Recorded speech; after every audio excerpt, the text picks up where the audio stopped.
A guerra na Ucrânia completa 2 anos neste sábado. Apesar das atenções internacionais estarem divididas com o conflito no Oriente Médio, a tensão no leste europeu continua preocupando autoridades pelo avanço das tropas russas. Após 1 ano e meio com fornecimento de equipamentos ocidentais, como caças F-16, tanques Leopard, além de munições de fragmentação, a Ucrânia lançou em junho do ano passado a tão aguardada contraofensiva.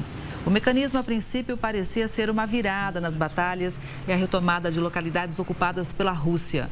Mas a ação fracassou diante da solidez das linhas de defesa russas. O principal comando militar da Ucrânia já admitiu que os combates chegaram a um impasse. Em 2 anos de guerra, quem mais sofre são os civis, claro. De acordo com dados do governo ucraniano, pelo menos 10.200 pessoas morreram e outras 19.000 ficaram feridas. Além disso, a ONU informou nesta semana que mais de 14 milhões de pessoas na Ucrânia saíram de casa desde o começo da invasão russa. 6 milhões vivem fora do país. A organização estima que precisa de mais de 4 bilhões de dólares este ano para fornecer ajuda necessária à Ucrânia e também aos refugiados. Para repercutir esse momento da guerra, a gente faz conexão com o Ricardo Cabral, que é professor de Estratégia e Segurança Internacional. Boa tarde, Ricardo. É sempre muito importante a gente ter a sua análise em momentos cruciais como esse. 2 anos de guerra, um cenário muito difícil, com a Rússia avançando, né? Bem, boa tarde a todos. É um prazer falar com o Conexão Record, né? Bem, mas vamos lá. A situação não se encontra em impasse, né? A Rússia avança, né? Avança lentamente, mas avança. A queda de Avdiivka abre uma série de possibilidades de outras cidades caírem. A Avdiivka está bem ali na ponta de Donetsk, né? E na outra ponta está Kupiansk. E mais embaixo, né, tem uma cidade chamada Robotino. Tanto nessa cidade de Robotino como lá em cima em Kupiansk, existe em torno ali de 100 mil soldados, né? Nesse trecho especificamente, deve estar em torno de 120 a 130, ou seja, você tem 40 mil de um lado, 50 mil de outro, e tem outros 30 ou 40 no meio ali atacando a Ucrânia, que não tem efetivo, nem armamento e nem munição para resistir. Por isso que eles estão recuando e fazendo uma linha, né? Tentando fazer uma linha defensiva à retaguarda com os poucos recursos que sobraram para eles, né?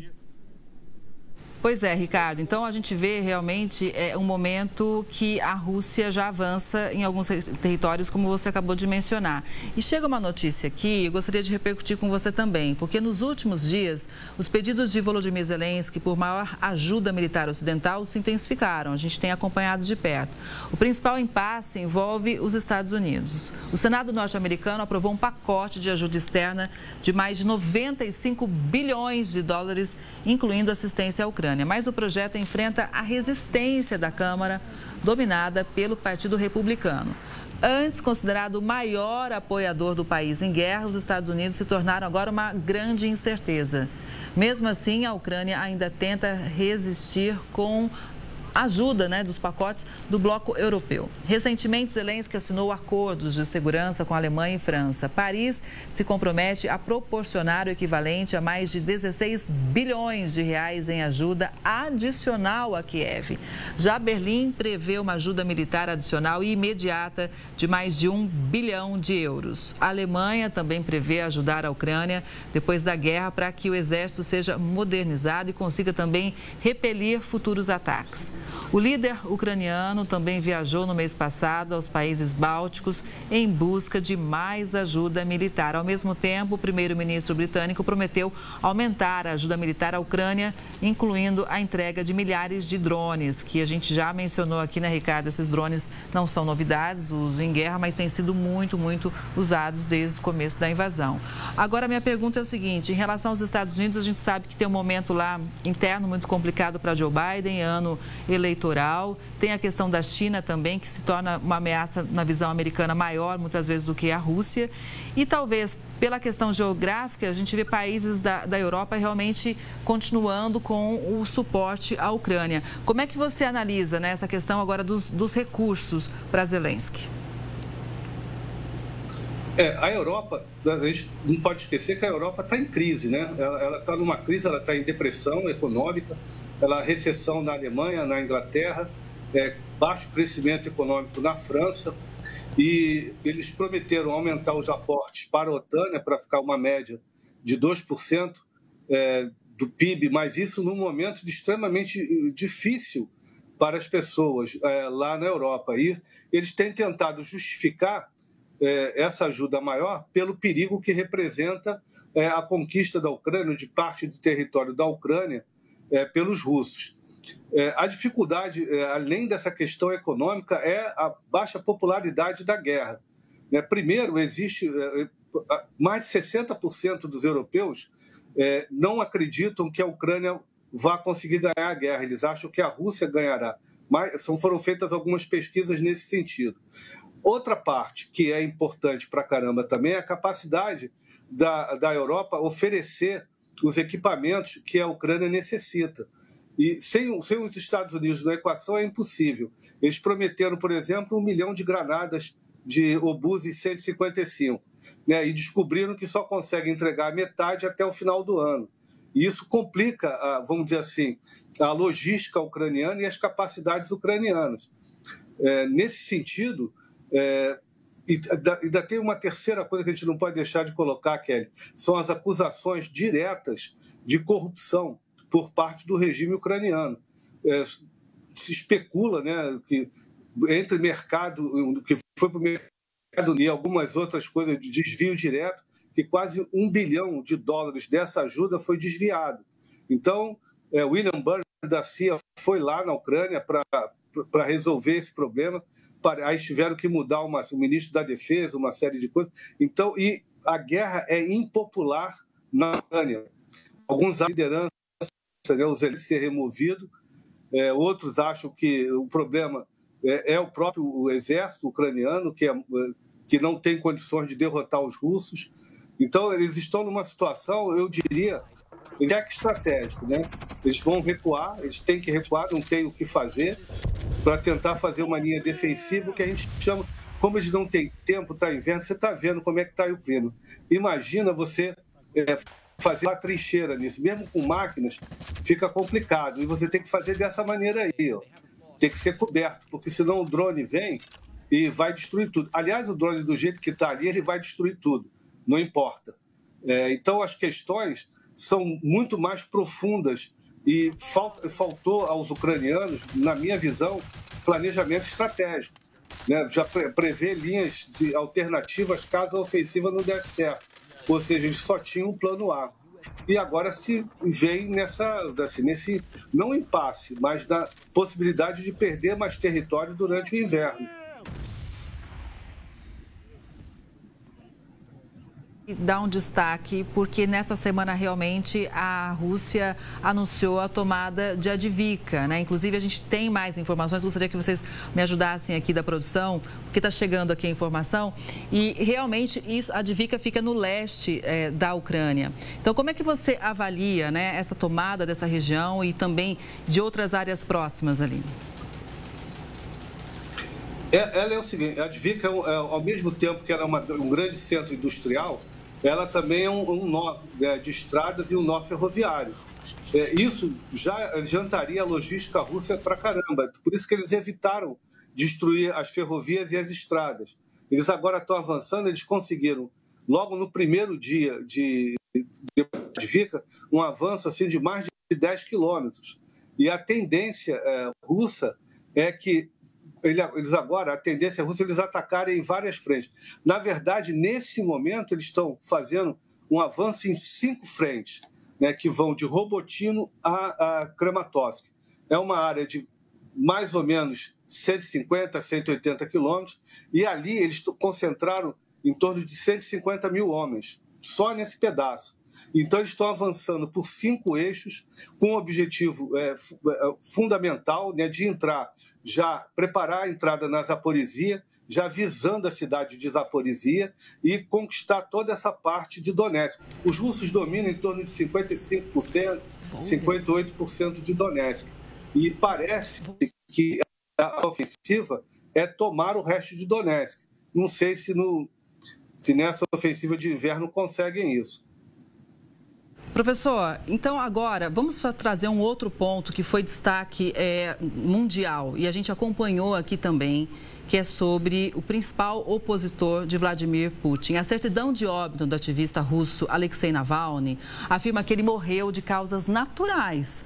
O documento foi entregue para a mãe de Navalny depois dela conseguir ver o corpo do filho. Ela denunciou que o governo da Rússia estaria impedindo o enterro público do ativista, que era, o maior opositor político do presidente Putin. Segundo o sistema prisional, Navalny morreu depois de uma caminhada na penitenciária para onde foi transferido, no Ártico russo. A viúva e a filha de Navalny se encontraram com o presidente Joe Biden nos Estados Unidos. Segundo a Casa Branca, Biden manifestou admiração pela coragem e pelo legado de Navalny. De qualquer forma, é mais uma morte suspeita, em relação ao governo russo. Foram várias nos últimos anos. A questão do Navalny até mais simples, né? Ele estava sob a guarda do Estado. A responsabilidade do Estado russo é a sua saúde. Chegaram notícias, reiteradas notícias, de maus tratos na prisão. Houve até um abaixo-assinado com relação aos médicos que foram vê-lo, devido às suas precárias condições de saúde. Ele emagreceu muito. E vamos combinar, fazer um passeio na Sibéria, em fevereiro, não é algo assim muito agradável, né? E eles obrigavam ele a fazer rotinas bem intensas, com isso para desgastá-lo. E essa morte por causas naturais é provavelmente devido aos maus tratos que ele recebeu na prisão. E ele tinha 47 anos, é muito novo. Então, foi desgastado por prisão. Lembro que ele estava numa prisão, depois foi levado para a Sibéria e lá enfrentou um tratamento extremamente duro, dado pelo regime. E nós vimos que isso não faz bem à saúde ser contrário ao Putin. O histórico dele de crimes contra opositores é por demais conhecido. Não podemos aqui, apesar que eu vejo uma certa admiração pelo estadista, pelo político, mas para o povo russo, para a oposição russa, nós vamos ter uma eleição onde ele expurgou a maior parte, os candidatos mais viáveis da oposição. Não que ele fosse perder, a possibilidade dele perder era muito remota. As eleições na Rússia não estão longe de serem consideradas as mais limpas do mundo, principalmente quando você expurga a oposição. Então fica complicado. Por isso que eu digo, as pessoas não gostam quando eu comento que ali é uma autocracia. Não é autocracia, é uma ditadura onde você tem uma oposição consentida. Por exemplo, ele vai concorrer com 3 opositores que, na verdade, apoiam as suas políticas. Só diferem com relação ao grau de determinadas coisas, até mais radical do que ele. Então, isso não é oposição. Nós vamos aqui falar sério. E o sistema judiciário lá corrobora para tirar os opositores da cena ou, quando não, prendê-los e fazer com que a população esqueça deles. Tanto assim que a maior parte da oposição tem que migrar para o exterior. E é lá que eles conseguem ter algum espaço na mídia para falar dos problemas russos, né? Pois é, e com certeza vai ser mais uma morte que jamais a gente vai saber ao certo o que aconteceu, né?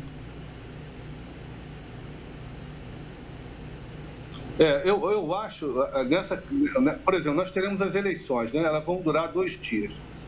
Isso aí vai apenas reforçar o poder do Putin e do seu grupo, porque é um grupo não só de políticos, como também de empresários. Essa eleição pega no momento de fragilidade. Se você olhar a popularidade dos governantes do Ocidente, nenhum deles tem 40% de popularidade, todos estão abaixo. A última pesquisa eleitoral nos Estados Unidos, o Biden foi considerado capaz, por apenas 10% da população americana, de ser presidente novamente, 10%. Nós temos uma liderança extremamente frágil no Ocidente. Não tem ninguém à altura. O Putin é um tremendo player, talvez o melhor jogador no sistema internacional atual. Coloca no chinelo até Xi Jinping, Narendra Modi, os líderes ocidentais, todos eles, sem exceção. É só a gente ver que, por exemplo, Rishi Sunak é considerado o melhor ministro britânico dos últimos anos, sendo que ele tem 25% de popularidade. Olha só, 25%. O melhor deles é o Macron, que não chega a 40%. E foi reeleito recentemente. O Olaf Scholz é o chanceler mais impopular da Alemanha nos últimos 30 anos. Então, quer dizer, é uma questão de que... Por isso é que o Ocidente tem que tomar muito cuidado com as políticas que está desenvolvendo, porque chamar a Rússia por uma guerra é um holocausto.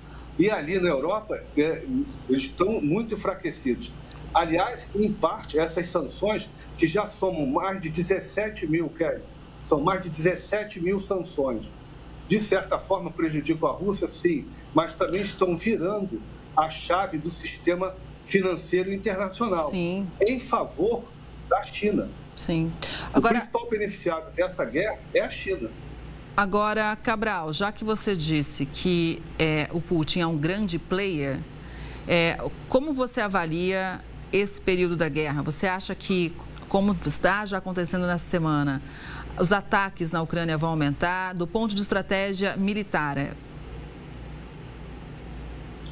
Bem, a gente tem agora, nós estamos já nos encaminhando para o final do verão. Temos um mês, mais ou menos, para o final do verão. Aí vem a Rasputsia de primavera. Isso dá meio que uma parada nas operações, né? Tudo isso que você está vendo aí vira um lamaçal.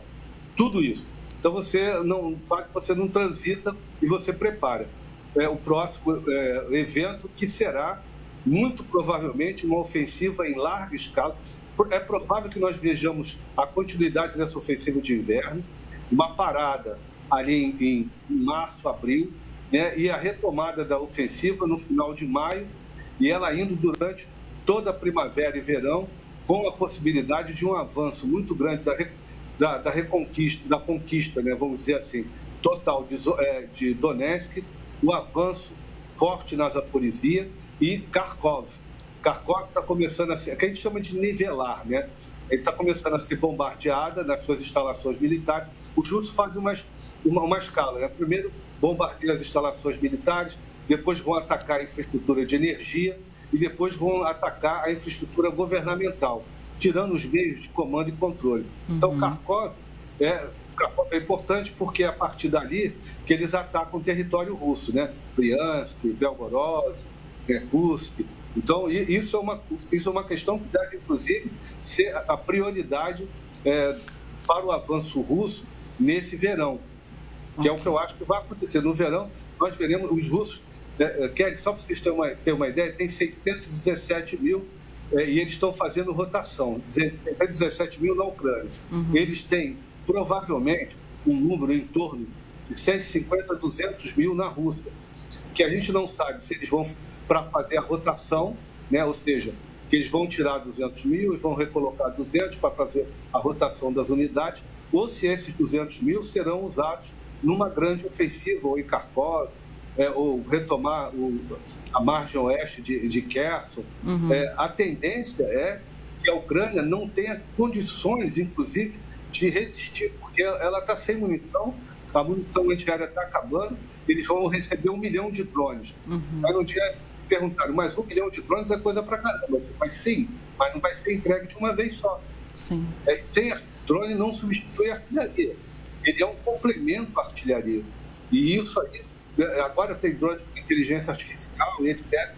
Mas, só para você ter uma ideia, né, a Rússia faz ataque, ela usa 60 mísseis por dia e faz um ataque em torno de 80 a 90 drones por dia. O Ocidente, nesse momento, não tem capacidade de chegar perto disso. Eles não tem como superar. E eu não estou falando, né, dos mais de 10 mil tiros. A taxa de artilharia da Rússia é acima de 10 mil tiros por dia. Eles estão esperando, tem dia que eles chegam, como aconteceu em Avdiivka, há alguns dias, de 14 mil tiros de artilharia. Você imagina? Pois é muita coisa. Não tem capacidade um cenário... para falar isso. curto prazo. É um cenário muito complicado, né, Cabral? Por isso que é sempre bom te ouvir, você que estuda muito sobre esse assunto, né? Então traz realmente uma realidade do cenário atual para a gente. Muito obrigada, viu, pela análise, uma boa tarde para você e até a próxima. Obrigado, até a próxima. Até.